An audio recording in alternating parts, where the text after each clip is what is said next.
Right, it's Wednesday morning, and as promised, I said I'd make a film about how I manage my week as a flower farmer.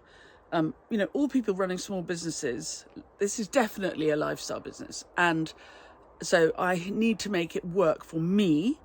The business is not the dog that wags me the tail. Hopefully, we do it the other way around. For me, one-man band. Well, I'm not a one-man band. It's just me. There's my husband, works full-time for the business, but he does all the heavy work. I do the fiddly work, snips. And my neighbour Sue does the weeding.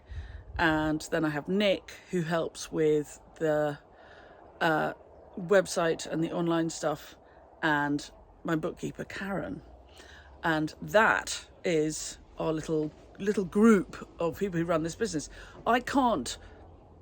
If I cut and arrange flowers every day, I can't do all the other things that need to be done. So I cut my week up so that I do admin on Mondays. I usually teach on Tuesdays. Yesterday I didn't, which was unusual. But if I'm going to hold workshops here at the farm, they usually happen on Tuesdays. I cut flowers and do floristry on Wednesdays and Thursdays. So here I am cutting. And then on Fridays in the season, often there's weddings. There are weddings tomorrow. So I'm cutting for 2 small weddings, a ball, and a big presentation event with 2 big urns at the moment. That's my job at the moment. It's really important that I know well in advance what I'm cutting. So I will sell out in advance if necessary. I always have my regular orders for my regular clients. I think my subscription clients. So I have to include those in my plan. And so people ring me up and say, can I have flowers on a Monday? Normally I'll say no, unless they're funerals, because funerals often happen on a Monday, which means I then have to work on a Sunday. So anyway, I have to schedule my life so that I can work effectively, but not be all the time doing a little bit of this and a little bit of that. I need to schedule my life so that I can do a chunk of work of one thing, and then I can do a chunk of another thing and a chunk of another thing. So it's Wednesday. I'm cutting flowers. And I'm going to start in the sweet pea tunnel because then I can put the water on in here once I've cut them. So I'm going to cut every single stem and then I'm going to water them, and there'll be more tomorrow. Right, off we go. And in the distance you can hear Fabrizio doing the heavy work. Sorry, it's kind of in the noise. I cut in 50s. That's 50 sweet peas, bit shoved together. But I know that I've got 50. So I'm going to cut them in 50s into buckets of 50, and then it's quick. Right, that's 150 sweet peas cut from in here.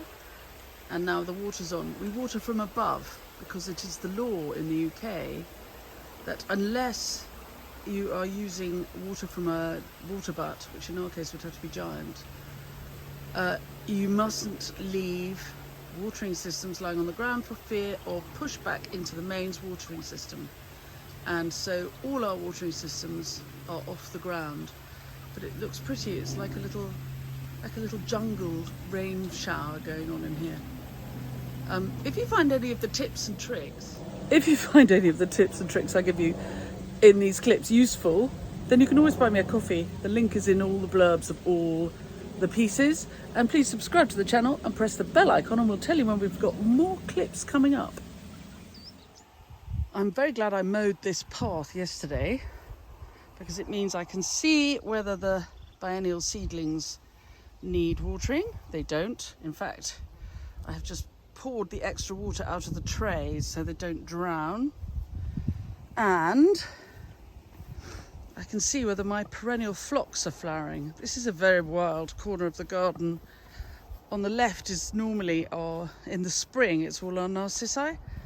They like to be shaded out from the summer so they don't dry out. Do you think that's enough shade?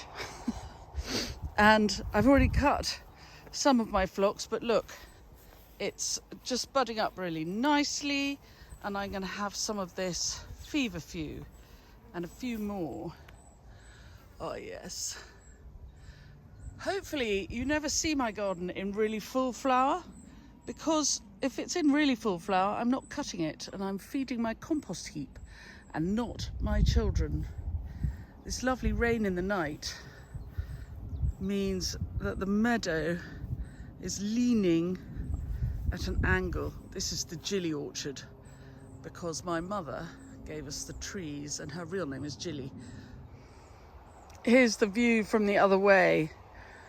The Verbena bonariensis here, not quite ripe enough for harvesting yet. The buds need to be out a bit more. They will flop. I don't mind if they shed, but I do mind if they flop when I cut. So I'm just going to have the rest of this blue phlox here, and then I'll have 50. Always park your trolley in the shade, Mrs. Worthington.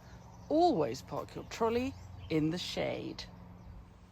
So that's 250 stems I've got in there. I'm going to take them back and put them in the studio because where I'm going to cut more is in the sunshine, and a lot of this has come out of the tunnel. The sun's come out. It's not a particularly hot day. Look, cloud cover, but I don't want to stress my cut flowers. I want my customers to have the very best that they can possibly have. And this is a 500 stem cut for the ball. So I'm going to take this lot out of the sun, refill the trolley because altogether it's 10 buckets. And I can only fit 8 buckets. So I'll refill the trolley and get out again. I've turned off the water in the sweet peas and I'm watering the other tunnel. I do about half an hour at a time. I don't overwater the tunnels. The plants that are in there have been there all through the winter. They've really got their roots down. So I water actually about once a week, particularly once there's ground cover, because there's less opportunity for water to transpire when it's hot. So the sweet pea tunnel needs more water than the other tunnel because the other tunnel is absolutely full to the brim. Have a look at my previous clip and it'll show you the other tunnel. Right, I'm burbling. If my Wednesday and Thursday cutting days are going to work, I'm going to have to get on. It's fun doing YouTube, but can be time consuming and I have a job to do. Right, let's get on. I'm pretty systematic about everything I do at Common Farm. I even systematise what time I get up in the morning so that I have time to read the paper. I find endless news. I find the news very stressful and stress-inducing and polarising, and I hate it basically. But I appreciate I need to know what's going on. So I get up extra early because then I have time most days to flick through the paper, the newspaper at my own speed.